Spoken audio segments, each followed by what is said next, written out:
क्या आपने कभी सोचा है कि बाल ब्रह्मचारी कहलाने वाले हनुमान जी का भी एक पुत्र था।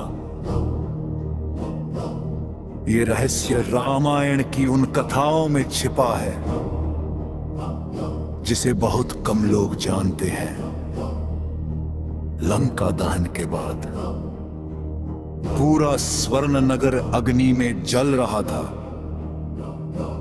चारों ओर चीखे धुआं और विनाश, और उस अग्नि के बीच जय श्री राम का नाम लेते हुए महाबली हनुमान समुद्र की ओर बढ़े। उनकी विशाल पूंछ अब भी जल रही थी। फिर हनुमान जी ने एक विशाल छलांग लगाई और समुद्र के गहरे जल में उतर गए। जैसे ही उनका शरीर शांत हुआ, उनके शरीर से पसीने की एक बूंद समुद्र में गिरी। वो साधारण बूंद नहीं थी, उसमें था महाबली हनुमान का दिव्य तेज।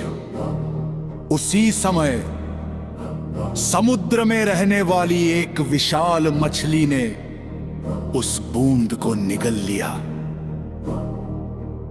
समय बीतता गया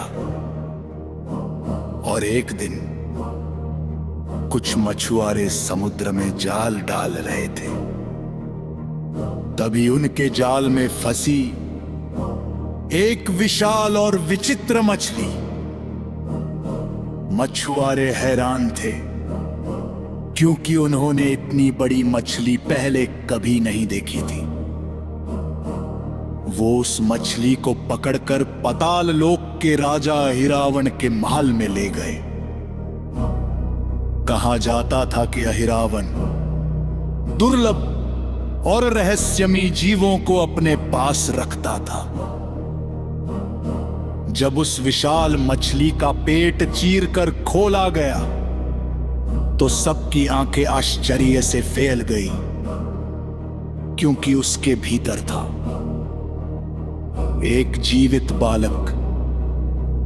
उस बालक का शरीर वानर जैसा था, लेकिन उसके शरीर से दिव्य प्रकाश निकल रहा था। पूरा महल स्तब्ध रह गया। अहिरावण समझ गया कि ये कोई साधारण बालक नहीं। उसने उस बालक का नाम रखा मकरध्वज। अहिरावण ने उसे अपने पास ही पाला। पाताल लोक के अंधकार में मकरध्वज बड़ा होने लगा। वो दिन प्रतिदिन अत्यंत शक्तिशाली बनता गया। उसकी गदा का प्रहार पर्वतों को हिला देता था। कहा जाता है कि उसमें अपने पिता हनुमान की ही शक्ति थी। हालांकि वो अपने असली जन्म का रहस्य नहीं जानता था। समय बीता और फिर एक दिन अहिरावण ने मकरध्वज को पाताल लोक का द्वारपाल बना दिया।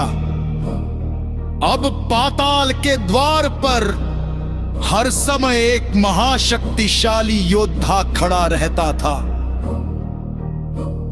फिर आया वो भयानक क्षण जब अहिरावण छल से भगवान राम और लक्ष्मण को पाताल लोक ले गया। उन्हें बचाने के लिए हनुमान जी पाताल लोक पहुंचे, लेकिन जैसे ही वो द्वार के पास पहुंचे, एक विशाल वानर योद्धा ने उनका मार्ग रोक लिया। वो था मकरध्वज। उसने गर्जना करते हुए कहा, रुको, मेरे स्वामी की आज्ञा के बिना कोई भी पाताल में प्रवेश नहीं कर सकता। हनुमान जी उसकी शक्ति देखकर आश्चर्य में पड़ गए। उन्होंने पूछा, वानर होकर तुम कौन हो? तब मकरध्वज ने सिर झुकाकर कहा, मैं हनुमान पुत्र मकरध्वज।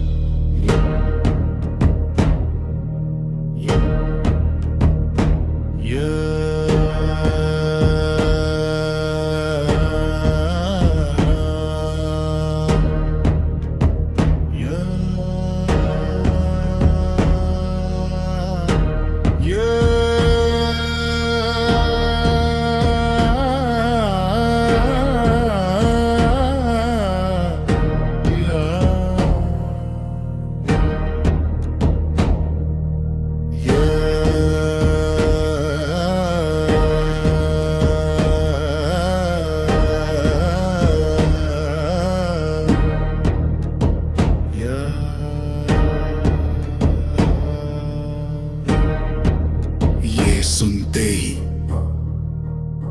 क्षण भर के लिए पूरा पाताल शांत हो गया। हनुमान जी समझ गए कि ये कोई साधारण घटना नहीं, बल्कि ईश्वर की अद्भुत लीला है। लेकिन धर्म की रक्षा के लिए युद्ध आवश्यक था। फिर पिता और पुत्र के बीच भीषण युद्ध हुआ। गदा की टक्कर से पूरा पाताल कांप उठा।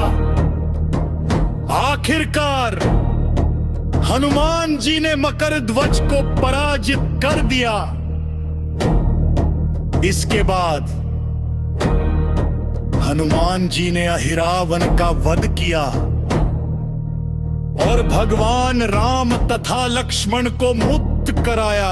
लेकिन जाते समय हनुमान जी ने मकरध्वज को पाताल लोक का नया राजा बना दिया।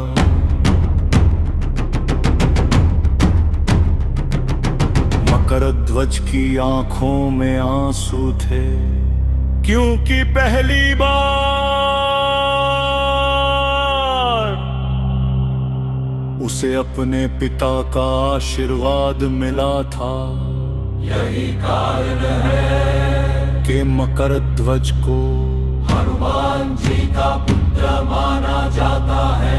लेकिन ध्यान रहे, उनका जन्म किसी विवाह या सांसारिक संबंध से नहीं, बल्कि दिव्य शक्ति और ईश्वरीय लीला से हुआ था।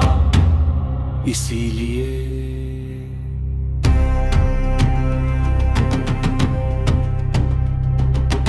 आज भी हनुमान जी को